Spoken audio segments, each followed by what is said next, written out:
light within my heart, light within my thoughts, light within my words. May one and all and everything, blessed and loved, ever be. Welcome. I am Sister Who. Today I just wanted to offer some reflections on inclusivity and how that also weaves into what you might call civil liberties, and I suppose the nemesis for both of those, complacency.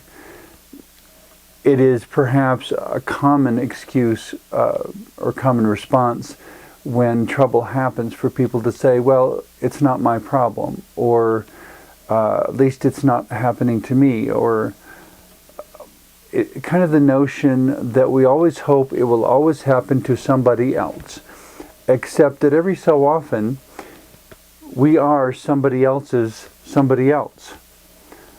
When they're saying the same thing, it always happens to somebody else. Well, sometimes the somebody else is me, or you, or any one of us. We need to extend to others the same sort of generosity and compassion and assistance that we would want to receive if we were ever in the same position. When I have brought that up with certain individuals in conversation, they have responded, well, I would never be in that situation. In most cases, I think they were considering themselves wise enough or lucky enough or something that they would never experience a particular misfortune. There are people who have had apparently or superficially perfect lives, and then out of the blue are diagnosed with inoperable cancer of some sort. And their entire life savings have been exhausted on medical bills, and in the end they wind up with virtually nothing as they're still dying from cancer. There is no guarantee that any one of these things couldn't happen to any one of us at any point in time. In virtually every disaster that ever happened, floods, earthquakes, somebody being injured, or a terminal disease of some kind, or a disease that may be terminal or may not be, we don't know.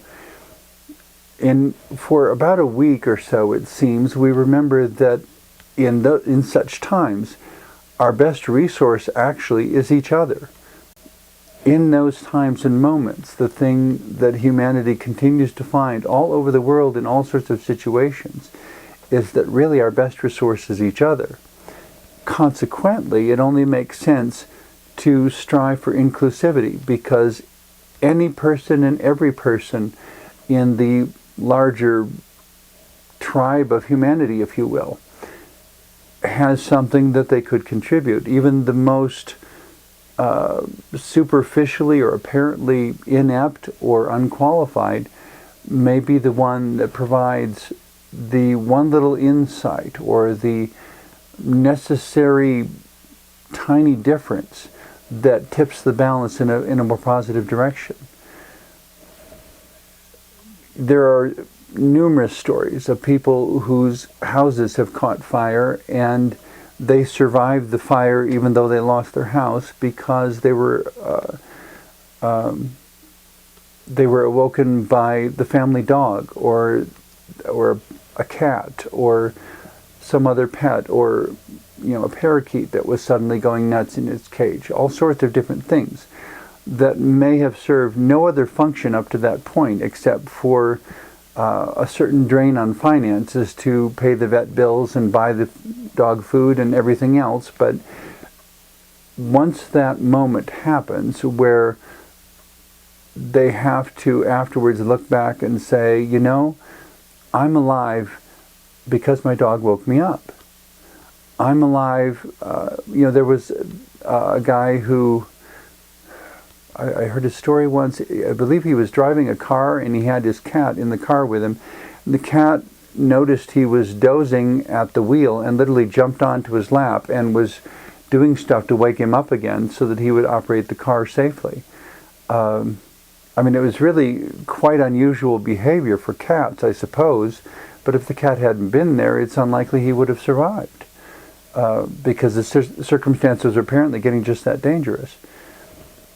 And of course, from that moment on, no one ever questions whether it was worth having the dog or cat, and whether you mind the vet bills and the cat food bills and the dog food bills and all the maintenance that goes with having a pet. Somehow it's all worth it, knowing that this companion in that moment saved your life. Jumping back in time, though, the question is, how do we know that before any such event has ever happened?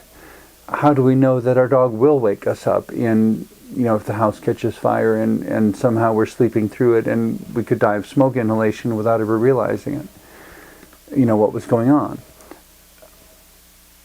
I don't know. I don't know that anybody does know. But because we live with the possibilities of all of life interacting in ways that are mutually supportive, it makes sense to keep certain positive possibilities within reach. Among those, of course, are each other. To the extent that we allow someone to be removed from us through their experience of need with which we refuse to help, we will no longer have them available to us. If, for example, the neighbor next door is an electrician, but through company downsizing or economic difficulties winds up losing his house and moves away, he will not be there when you have an electrical emergency and you need an electrician there now to fix a down power line or something so that nobody gets hurt. That resource won't be there. He won't be available. You'll have to find somebody in the phone book, hope the phone still works, and hope they can get there in time. Instead of going right next door to the neighbor's house and saying, I need help. It would be easy to say that, well, I'm sure those things will never happen to me. Those are very, very rare occurrences. Rare though they may be, they do happen to someone. And potentially each of us is somebody else's somebody else. Which, to me, keeps pointing back to inclusivity. One of the chief challenges to inclusivity within our own time is that the United States, and perhaps to some extent the world, is sinking deeper and deeper into capitalistic economic systems. On one hand, I don't want to necessarily demonize capitalism, but there are some quirks to it that really need to be remembered. And essentially, any economic system could be good or bad. What makes it good or bad, to my observation, is the extent to which it is infused with unconditional love. In the absence of love, every power becomes destructive. In the presence of love, every power, economic or otherwise, is brought into balance. In a capitalistic system, though, what I see again and again and again with virtually every marginalized population, Asians, Hispanics, GLBT, people with disabilities, various religious minorities, when money becomes the measure, inclusivity is the first thing to suffer. When most of these movements begin with blue-collar, working-class people who decide that they have suffered enough and it's time to stand up for their civil rights and demand equal rights and so forth. And so they come out with solidarity and they begin to make advances in government and in systems, and things actually get better. And as they do, it again and again and again, the pattern seems to be that the slightly more affluent white-collar strata of the particular group, who would not have been willing to get their hands dirty with all of the work up to that point, now are willing to step in to this more accepting environment and promise good, effective leadership. But their good, effective leadership frequently looks at what are the economic liabilities, and money becomes the measure.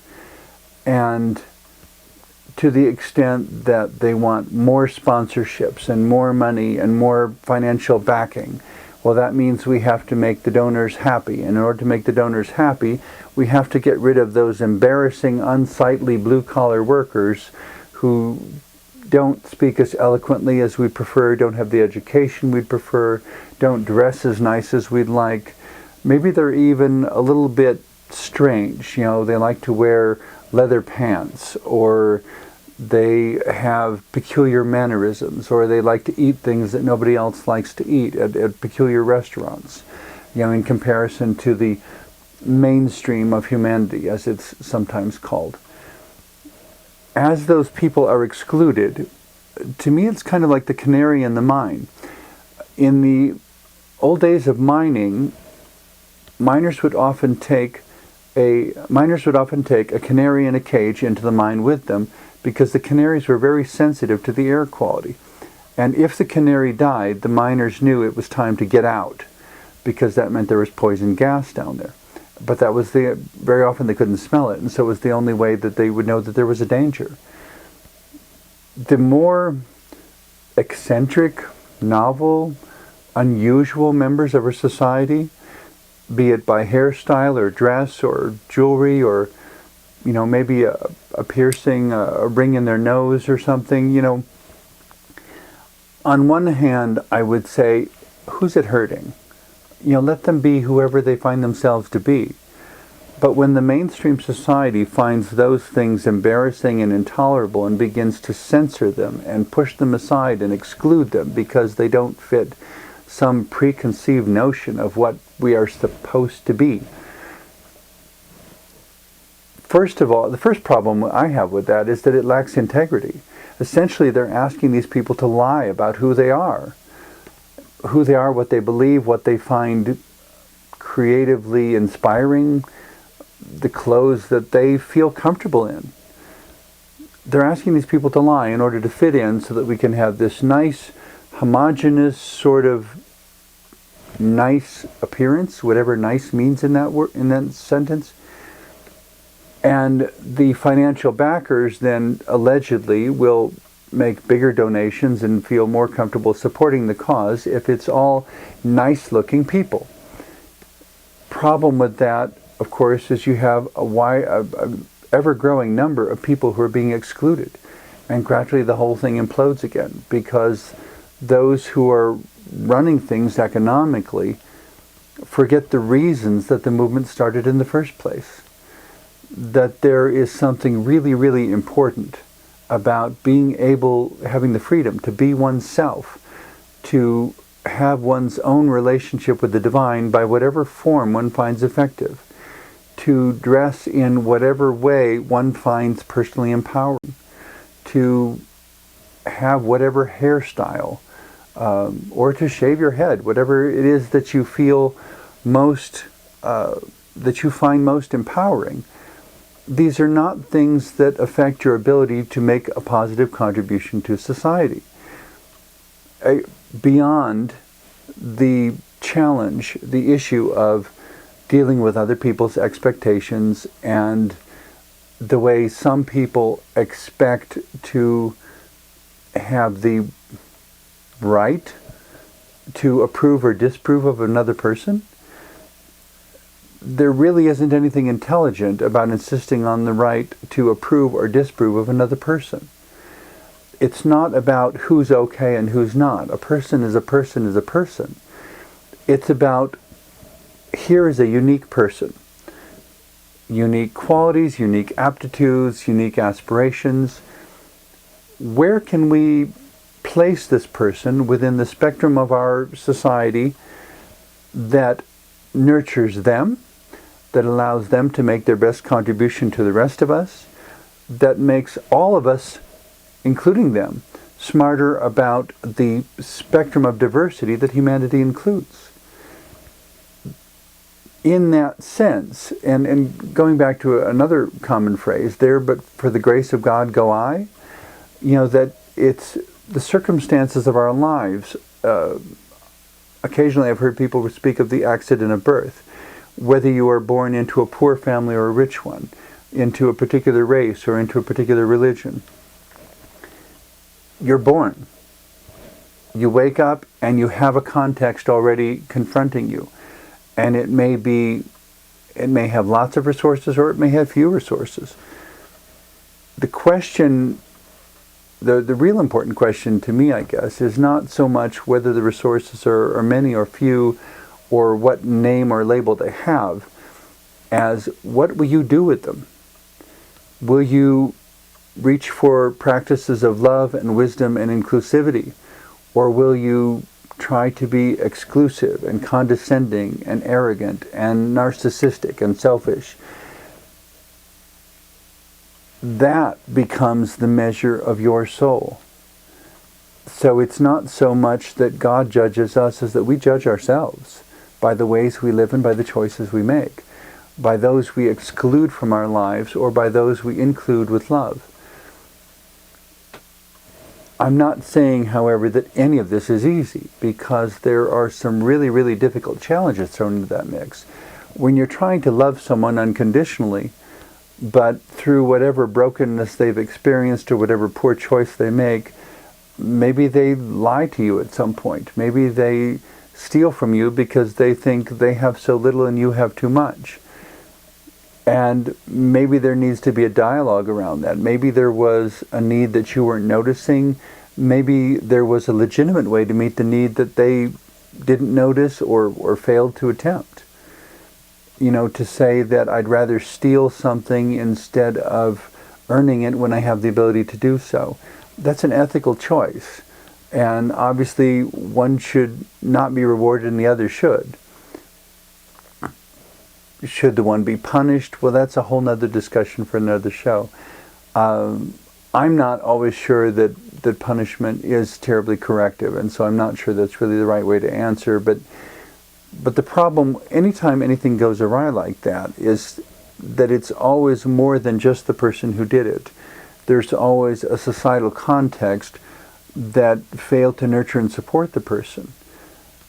Yes, they still made a choice, but we contributed something too, we as a society. You know, the person who was going through some horrendous difficulty and turned to a dozen different people for help, and everyone was too busy, and no one would listen. You know, each time someone becomes psychologically and emotionally overwrought and pulls out a gun and starts shooting people in a school or a restaurant or wherever, afterwards, when the news media begin investigating the person's story, they virtually every time they find someone who showed signs of needing psychological, emotional, or societal help over and over and over and over again, and nobody would do anything. They abandon this person to their struggles and their suffering, and then later complain when those struggles and suffering grow and explode into this act of societal violence. Well, we could have addressed it when it was small, and then the violence would have never happened. But, so in a sense, whenever some of this happened, it's not that we have no one to blame but ourselves, but it's that we do have a certain part of the blame for which we need to be intelligently responsible. As long as there is anyone who is experiencing a need who doesn't get the help they need to cope with that challenge, someone who needs mental health counseling and can't get it, someone who needs food and can't get it, someone who needs reasonable, safe, affordable housing and can't get it, to the extent that we exclude certain people because you're not rich enough or nice enough or white enough or black enough or Asian enough or whatever, because someone isn't acceptable by whatever standard, we fail to see that a person is a person is a person is a person. And every person, in my opinion, deserves love and respect and opportunity. It's not so much that I believe in giving handouts as I believe in giving hands up. But giving someone a hand up needs to be available every day of their lives. It's not a one-time thing. Well, there, I helped you, now you will never ask me for anything ever again. All of us experience a diversity of needs every day, and none of us know what tomorrow's needs might include. Whether there would be a traffic accident and suddenly we our car is broken and we need some way to get to work. Well, there's a transportation need that has to be met some way. Virtually every need you can name, if it's not met in a legitimate, healthy, constructive way, that need will find a negative, violent, societally destructive outlet of some sort. But the needs by their very nature, refuse to go unmet. They have to be addressed one way or another. Ignoring them is just not an option. And to the extent that we do ignore them, they grow and they become bigger problems later. And that affect more people and are more unsettling to society and so forth. This pattern has been with us so long, it doesn't really even make sense to me that I should even need to be saying any of this. This should be common knowledge for everyone, and perhaps it is common knowledge for a lot of people, but we're still stuck in this place of saying, so what do we do? How do we move toward inclusivity? How do we move away from making money the measure of everything to where if we don't have something marketable in ourselves, we ourselves are worth nothing. You know, we become literally worthless if we don't have certain resources, and we fail to remember all too often how easily those resources can be taken from us, how easily they can slip away. We have thousands of stories in the United States of people who thought they had secure marriages, positions of employment, educational futures, all sorts of things. And then suddenly out of the blue, life would pitch a curveball. It could be, suddenly a spouse develops a severe medical condition and resources are drained away, and then they wind up losing the nice house and moving to a poorer neighborhood. And all of the negative influences that come from being around people who are struggling to survive and who can take nothing for granted because there are so many who have too much, so many who have too much who are not sharing it with the others who don't have enough. I think looking at the world as a whole, there really is enough for everyone, but in most places what we're dealing with is distribution problems. And at the heart of distribution is this question of inclusivity. Does everyone really matter? A lot of people say everyone matters, but I'm not sure how many of us really live like we believe it. And if we don't live like we believe it, every time we have more than we need, somebody somewhere is going without.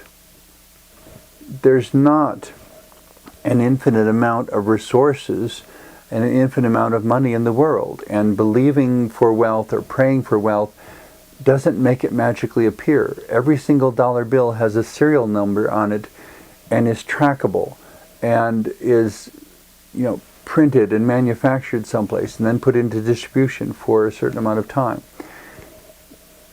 If one person has more of those dollar bills, because there's a finite number in circulation, there is some place where there are fewer of them, and quite possibly not enough of them, just to deal with basic needs and such.